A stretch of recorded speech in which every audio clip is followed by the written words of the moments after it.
Level 1, the Script Kiddie. You download your first hacking tool from a forum that looks like it was designed in 1997. The interface is ugly, the instructions are confusing, and you don't understand half the terminology. But you run the program against your neighbor's Wi-Fi network because the tutorial says to, and the password appears on your screen, and something fundamental shifts in your understanding of how the world works. The password was Jennifer1985. You didn't crack it through skill or intelligence. The tool did everything, probing the network for vulnerabilities that exist because most people don't know they exist, exploiting weaknesses that have been public knowledge for years but remain unpatched because nobody bothered. You just press buttons. But even pressing buttons produces a strange rush. You access something you weren't supposed to access. You bypassed a barrier that was supposed to keep you out. The locked door opened because you found a key that was just lying there, and the owner never knew you had it. Your friends think you're some kind of genius. You let them believe it because the truth is less impressive. You're a script kiddie, running tools you didn't write to exploit vulnerabilities you didn't discover. The real hackers, the ones who write the tools and find the holes, they would laugh at you. You're a tourist in their world, using their work without understanding it. But tourism can become residency. You start reading about how the tools actually work. Packet capture and network protocols. SQL injection and buffer overflows. The architecture of systems you've been attacking blindly. Each concept unlocks others, a cascade of understanding that reveals just how much you didn't know. You learn to code because coding is the boundary between using tools and building them. Python first, because everyone starts with Python. Then C, because understanding memory manipulation requires understanding memory. Then assembly, because assembly is where software meets hardware and where the most powerful exploits live. The forums become your university. Anonymous handles teaching anonymous students. Knowledge shared freely because knowledge hoarded is knowledge lost. You ask questions that reveal your ignorance and receive answers that reduce it. The community is harsh to stupidity but generous to curiosity. Ask the same question twice and you're dismissed. Ask a good question once and you'll get answers better than any textbook. Your first original exploit is embarrassingly simple. A web application that doesn't sanitize inputs, allowing SQL injection through a contact form. The vulnerability has existed for years on this particular site. You're not the first to find it, but you found it yourself through your own analysis, and that matters. The database dumps onto your screen in scrolling text.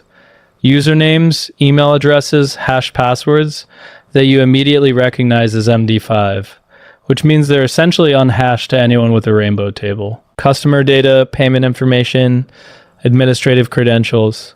The company trusted their developers, and their developers didn't know what they were doing. You don't do anything with the data. Not yet. The access itself is the achievement. You've crossed from consumer to producer, from user to creator. The tools you used before were written by people exactly like you, who started exactly where you started, who progressed through exactly the same learning curve. Now you're one of them. The late nights compound. You lose jobs because you can't focus on work that doesn't matter. You lose relationships because you can't explain what you're doing to people who wouldn't understand.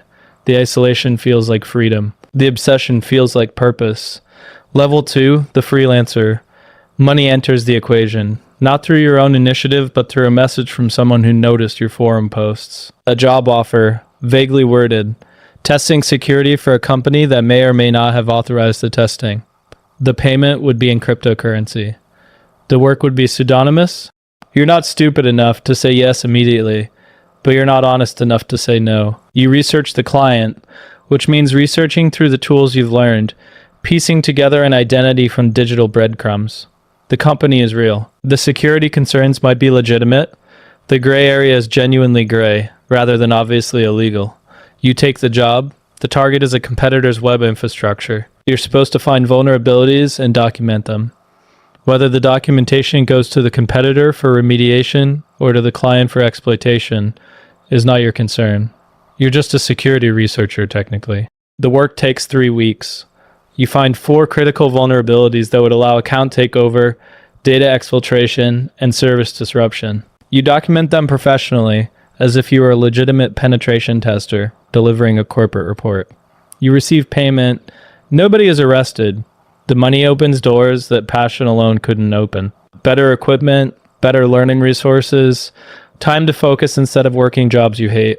You take more freelance work, always careful, always pseudonymous, always maintaining plausible deniability. Security research, that's all it is. The rationalizations become smoother with practice. You're not hurting anyone, you're finding problems that would be found eventually anyway. The companies you target have lawyers and insurance. They'll survive. The people whose data you access are abstractions, usernames and databases rather than humans with lives. The money you earn is just compensation for skills that have market value. You develop a reputation under your handle, reliable work, clean documentation, professional communication. The jobs get more interesting and more lucrative. Cryptocurrency wallets accumulate balances that would be difficult to explain to tax authorities. You maintain separation between your online identity and your legal identity, layers of misdirection that feel increasingly natural.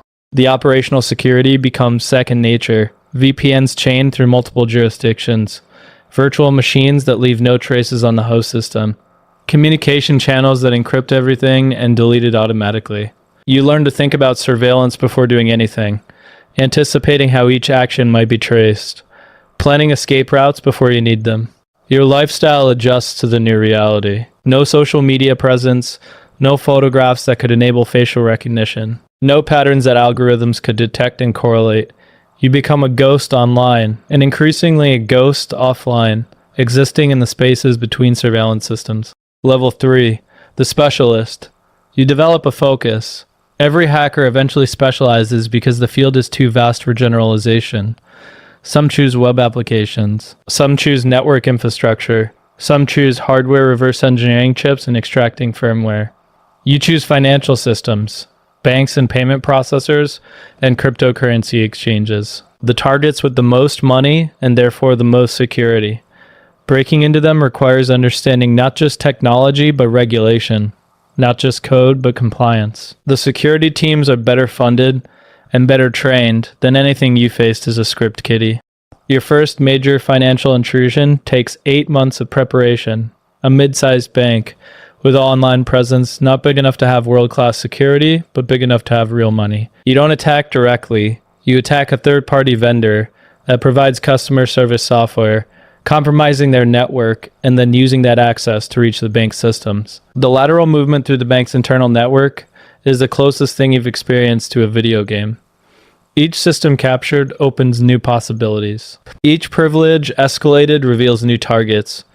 You map the infrastructure slowly, carefully, avoiding detection while building understanding. The database with customer information, the transaction processing systems, the cold wallet with cryptocurrency reserves. You extract nothing, not yet. The reconnaissance is its own product, information that has value to people who would pay for network maps and privilege chains in 0 days that haven't been patched. You sell the access to an intermediary who never tells you what happens next. The distance is deliberate. Whatever follows is not your problem, but the money from that sale is substantial. Life-changing. If you were willing to change your life visibly, you're not. The spending would attract attention, and attention is what you avoid. The cryptocurrency sits in wallets nested behind multiple layers of obfuscation, accumulating value while you continue living modestly. Your skills compound. Each intrusion teaches techniques applicable to future intrusions. The patterns repeat across institutions. Similar technologies, similar misconfigurations, similar human weaknesses. Social engineering works on bank employees the same as any other employees. Phishing works against security professionals. Who should know better? The human vulnerabilities never patch. You develop a portfolio of techniques that work regardless of the specific target. Credential harvesting through phishing campaigns, sophisticated enough to fool security-conscious users. Privilege escalation chains that turn low-level access into administrative control. Persistence mechanisms that survive reboots and security scans, and even some re-imaging procedures. The financial sector's security, despite its reputation, proves surprisingly inconsistent. The big banks are hard, but they all depend on vendors who are easier. The payment processors are protected, but the merchants who use them are not. The cryptocurrency exchanges are built by developers who understand cryptography, but not operational security. Every chain has weak links, and finding weak links is what you do. Level 4, the organization. Working alone becomes limiting. The biggest targets require teams, coordinated operations too complex for any individual. You're recruited not into a gang, but into a network, loosely affiliated specialists who collaborate on specific jobs without ever meeting in person. Your role is initial access. Other specialists handle different phases: reconnaissance, persistence, privilege escalation, data exfiltration, monetization. The division of labor allows expertise to concentrate. You become the best at one thing rather than adequate at everything. The targets escalate. Fortune 500 companies with security operations centers staffed around the clock. Government contractors with classified data on unclassified networks. Critical infrastructure that controls things you don't want to think about. Power grids, water treatment, air traffic systems. You maintain the fiction that you're not interested in the final products of your work. You provide access. What happens after is someone else's business. The specialization is also moral separation, allowing you to focus on technical challenges without confronting their consequences. But the consequences exist. Anyway, ransomware deployed through access you provided encrypts hospital systems during a pandemic. Data stolen through your breach appears on forums, where it's used for fraud and harassment. The bank you compromised doesn't detect the intrusion until customer accounts are drained, and then the customers are the ones who suffer. The rationalization strain. You're not the one deploying ransomware. You're not the one stealing identities. You just open doors. What happens after is market dynamics, supply and demand, problems that exist regardless of your participation. You could stop. You have enough money to stop, but the work is addictive in ways that transcend money. The puzzle solving, the challenge, the proof of capability that each successful intrusion provides. You're good at something difficult, something most people can't comprehend, something that matters even if it matters in ways you'd rather not examine. Law enforcement awareness grows. Indictments appear against people you've worked with, the ones who weren't careful enough or weren't lucky enough. The risk calculus changes. Operations become fewer and larger, targeting payoffs that justify the increasing danger. You work with fewer people and trust them less. The paranoia becomes useful. You assume every new contact is a federal agent, until proven otherwise. You assume every operation is being watched until the money clears. You build exit strategies for exit strategies, fallback plans nested inside contingency plans. The mental load of maintaining perfect security grows heavier each year, but the alternative is prison. You watch the news with professional interest.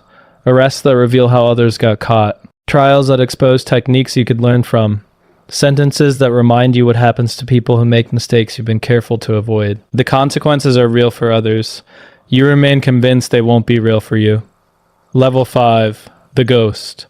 The operation that ends everything begins as routine. A financial services company, similar to dozens you've targeted before, with infrastructure you understand, and vulnerabilities you can predict. Your team plans the intrusion carefully, mapping attack paths and staging tools, and coordinating timing across time zones. The access goes smoothly. Inside the network, you discover the usual sprawl of poorly segmented systems and poorly managed credentials. The path to the database is clear. The exfiltration begins without incident. But something changes. A trap you didn't expect. Honeypot data that looks valuable but exists only to track whoever takes it. Law enforcement has been watching this company, using it as bait, waiting for exactly the kind of intrusion you're conducting. You're inside a system that's inside a larger trap. The team scatters. Communication channels go dark. Everyone runs their own exit strategy. You execute procedures you've prepared for years but never used. Destroy the hardware. Burn the cryptographic keys. Move the cryptocurrency through tumblers so complex that tracing it would take years if it's traceable at all. Disappear from every identity that could connect to your activities. The legal name you carry has nothing connecting it to your handle. The firewalls between your identities held. You watch from a distance as others are arrested, indictments unsealed, operations exposed. Your name appears nowhere in the documents. You were careful enough, or lucky enough, or both. But the close call changes everything. Not morally, not suddenly, not through revelation, just practically. The risk isn't worth the reward anymore. The skills that made you valuable to criminal networks are the same skills that legitimate security needs. The transition is possible if you're willing to accept less money for less risk. You build a legitimate consulting practice under a new identity in a new country. The paperwork takes months. The backstory takes longer. You create a history that explains your skills without revealing their origin, certifications obtained through legitimate study, employment references that exist because you created the companies that provide them. The clients are companies who want to know how they'd be attacked, hiring you to attack them first under contract. The work is the same work, just with permission and paperwork and lawyers who ensure everything is documented and legal. The thrill is different, muted, but the intellectual challenge remains. You find yourself giving advice you ignored. When you needed it, patch your systems, train your employees, assume you'll be breached and plan for detection rather than prevention. The irony of teaching security to people who would arrest you if they knew your history isn't lost on you. The past lives in encrypted archives that you'll probably never access again. The cryptocurrency sits in cold storage, too dangerous to move, a retirement fund you may never be able to use. The skills remain sharp. Through legal application, breaking into systems that have authorized you to break into them, finding vulnerabilities that get patched rather than exploited. You read about the criminal operations that continue without you. New techniques, new targets, new generations of script kiddies becoming specialists, becoming organizational players. The ecosystem perpetuates itself regardless of any individual's participation. Some nights you think about the hospital systems that encrypted during the pandemic, the patients whose data was sold, the accounts that were drained from people who couldn't afford the loss, the human cost of the abstract work you did, but thinking changes nothing that already happened. The guilt can't undo the damage. All you can do is not create new damage, which isn't redemption, but might be something. The legitimate security work continues. You protect systems from people who are exactly like you used to be, who are motivated by the same things you were motivated by, who would make the same rationalizations if given the opportunity. You find them. You stop them. You document how they could have succeeded if you hadn't been there. Sometimes you recognize techniques you developed, exploits you wrote, attack patterns you perfected. The knowledge you created during your criminal years is now being used by the next generation, passed through forums the same way it was passed to you. You're fighting against your own legacy. The legitimate income is less than you earned illegally, but it comes without the paranoia. You sleep better. You travel without checking extradition treaties. You build relationships with people who know your real name, or at least the name you use now. The cryptocurrency fortune remains frozen, too risky to touch. Someday the techniques for tracing blockchain transactions will advance or decay, and you'll either be able to use the money or you'll have to watch it become worthless. Either outcome is acceptable. The money was never the point. The irony isn't lost on you. But irony doesn't require resolution. You just keep working.